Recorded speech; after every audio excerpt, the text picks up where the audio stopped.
When we started, we had just an undergraduate program. So there's an option, and it was 15 credit hours or whatever, and it was well established. And I don't know the exact numbers, but I'd say we probably had 30 to 50 students with it, and they chose the minor. And we supported the faculty who were teaching the courses and did that kind of thing. And we worked really hard with them to get them summer internships. And then we started the master's option in it, and that was a couple of years down the road.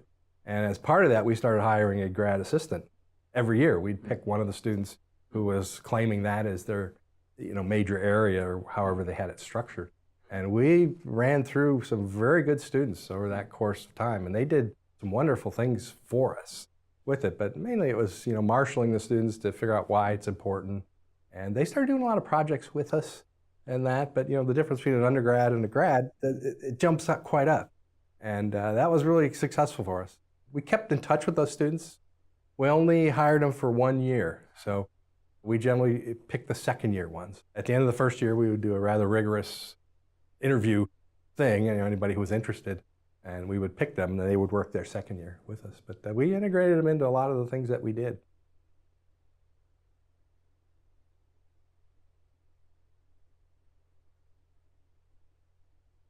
Well, right away, they were going, actually, when I came here. And it was really kind of funny. The very first one I went to was in March.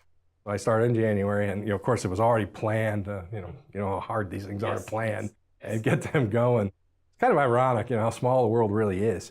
But I was sitting next to a guy from Hillenbrand Industries, and they were a sponsor very early on with it. And the guy's name was Mike Ertl, and I lived next to his parents.